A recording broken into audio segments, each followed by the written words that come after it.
Hello everyone. तो कैसे हैं आप सभी लोग? उम्मीद करते हैं कि अच्छे होंगे। तो आज के जितने सारे भी अपडेट हैं, एक एक अपडेट के ऊपर बात करेंगे। सबसे पहले आप यहाँ पे देख सकते हैं सिपाही भर्ती पेपर लीक में आपके जो सिंघल साहब जी थे वो यहाँ पे पूरी तरीके से फंस चुके हैं।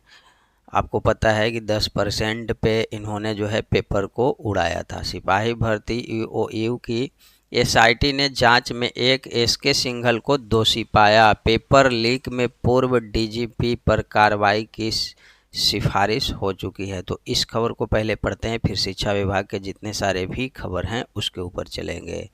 यहाँ पे आप देख सकते हैं सिपाही बहाली पेपर लीक जांच कर रही ईओयू की एसआईटी ने इस मामले में केंद्रीय चयन पर्षद सिपाही भर्ती के तत्कालीन अध्यक्ष सह पूर्व डीजीपी एसके सिंघल को दोषी पाया है। ईओयू के एडीजी ने राज्य के डीजीपी को तमाम सबूतों के साथ संजीव कुमार सिंघल एसके सिंघल के खिलाफ अनुशासनिक कार्यवाही प्रारंभ करने की अनुशंसा की है। डीजीपी को इस बाबत पत्र भेजा है। विशेष जांच दल ने प्रायः अपनी जांच पूरी कर ली है। उसने पाया है कि, यहाँ पे ध्यान दे लीजिएगा, परिषद अध्यक्ष ने लापरवाही के अलावा नियमों एवं मानकों की अनदेखी की।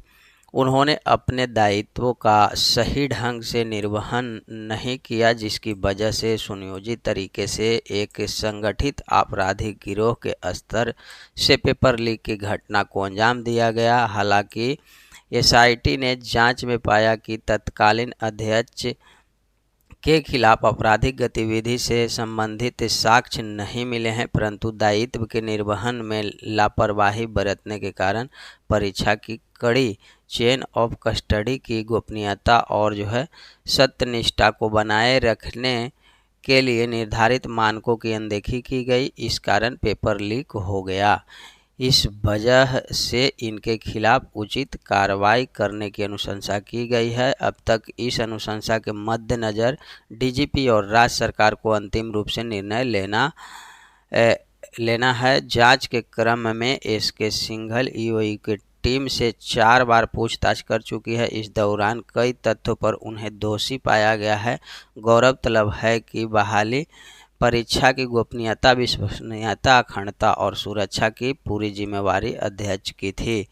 तो यहाँ पे आप देख सकते हैं कल के जो प्रिंट मीडिया के माध्यम से जो पब्लिश किया गया था उसमें 10% वाली भी बात कही गई थी। तो ये जो है आपका सिपाही भर्ती जो पेपर लीक हुआ था, तो ये आपके अध्यक्ष साहब ही थे इसके पीछे, यूँ कह लीजिए, और इनके ऊपर अब कार्रवाई होगा। बाकी आप इसको पूरा पढ़ लीजिएगा, अन्यथा वीडियो जो है लंबी हो जाएगी। आगे चलते हैं शिक्षा विभाग के जितने सारे भी है।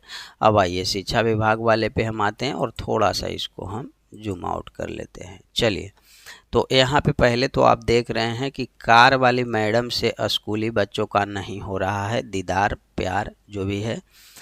अब यहाँ पे फर्जीवाड़ा, कहने का मतलब है, इसको एक बार पढ़ लीजिए भाई। बिहार में कोई बहाली हो उसमें फर्जीवाड़ा ना हो, पेपर लीक ना हो, धांधली ना हो, ऐसी कोई बहाली नहीं होती है। बिहार का जो है ये परंपरा रहा है। विभूतिपुर में शिक्षक भर्ती घोटाला के बीच एक कार वाली शिक्षिका अचानक चर्चा में आ गई हैं। बताया जाता है कि प्रतिदिन एक मैडम कार से प्राविश सैदपुर के निकट स्कूल खुलने व बंद होने के समय आती हैं। मोबाइल ऐप से हाजिरी बनाकर निकल जाती हैं। स्कूल के समीप जब मैडम का कार खड़ी रहती है उस समय बच्चों की भीड़ कार के अगल बगल में लग जाती है, लेकिन मैडम के चेहरे का दीदार बच्चों को, यहाँ पे देख लीजिए, चेहरे का दीदार बच्चों को नहीं हो पाता है। मैडम की गतिविधियों पर लोगों को जब शंका होने लगा तो इसकी चर्चा पूरे गांव में हो गई। बुधवार को ग्रामीण ने कार को घेर वास्तविकता जानने को लेकर के जब गोलबंदी की तो इसकी भनक मैडम तक पहुंच गई। मैडम आज नहीं आई। स्थानीय पसंद सह पूर्व प्रमुख निर्मला किशोर ने बताया कि यह मामला भी फर्जी शिक्षक बहाली से जुड़ा है। जनौस नेता बबलू कुमार ने बताया कि मैडम पर अब ग्रामीणों की पौनी नज़र है। जिस दिन स्कूल आएगी तो उससे पूछताछ की जाएगी। इस संबंध में आगे देख लीजिए। इस संबंध में पूछे जाने पर प्रभारी एचएम सुनील पासवान ने बताया कि 5 माह पूर्व एक शिक्षिका स्कूल में योगदान देने आई थी। तत्कालीन एचएम रामचंद्र राम को कागजात पर फर्जीवाड़े की आशंका हुई थी। इस कारण शिक्षिका का योगदान नहीं हो पाया था। उसी दिन से शिक्षिका स्कूल के पास आकर मोबाइल से कुछ करके चली जाती हैं, ऐसा ग्रामीण लोगों को भी बताए हैं।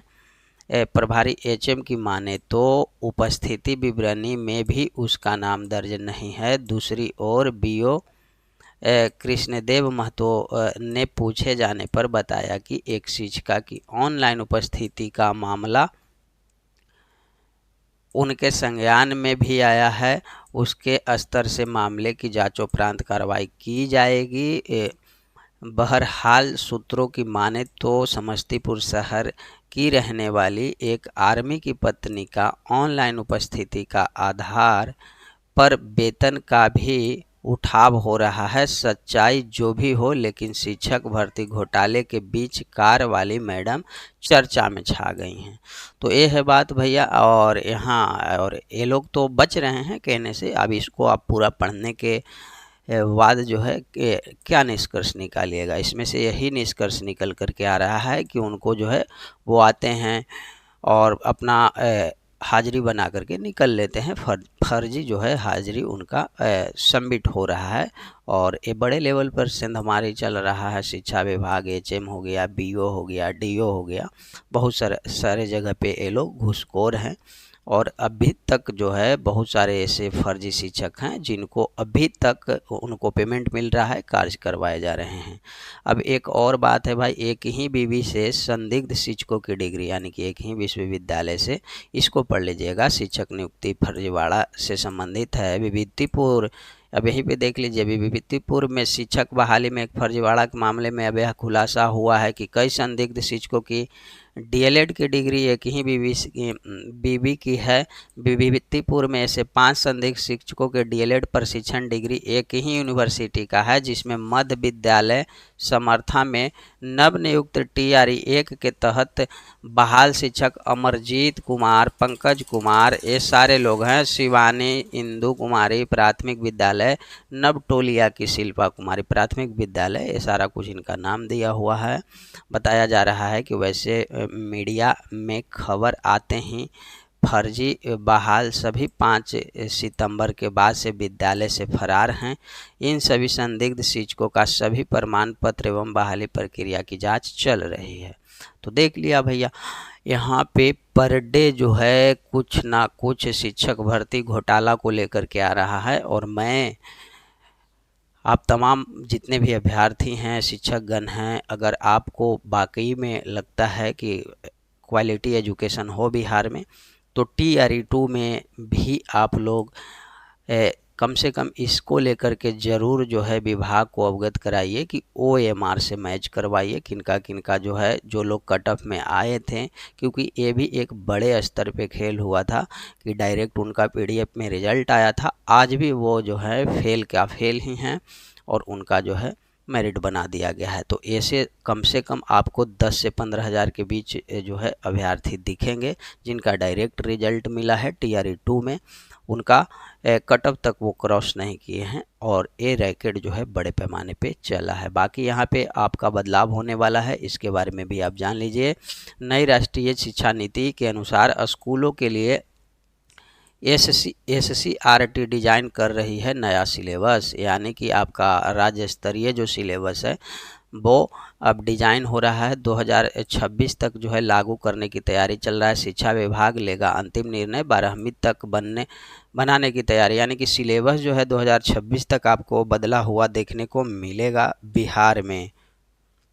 अब ये तो भाई इसको भी आप एक बार देख लीजिएगा, है ना। कहीं मैडम पीटे जा रहे हैं तो कहीं बच्चे पीटे जा रहे हैं बिहार में। तो भाई ये तो कॉमन बात है, तो चलता ही रहेगा। अब यहाँ पे इनको पीटा गया है और नकल रोकने पे वो वाली तो आपने खबर पढ़ा ही होगा। तो बाकी हम मिलते हैं नेक्स्ट वीडियो में नेक्स्ट अपडेट के साथ। यही सारा कुछ आज का अपडेट था, शिक्षा विभाग से लेकर के बिहार के तमाम संबंधित जो जानकारी थी वो यही थी। मिलते हैं नेक्स्ट वीडियो में नेक्स्ट अपडेट के साथ। Bye bye. लाइक सब्सक्राइब जरूर कीजिए।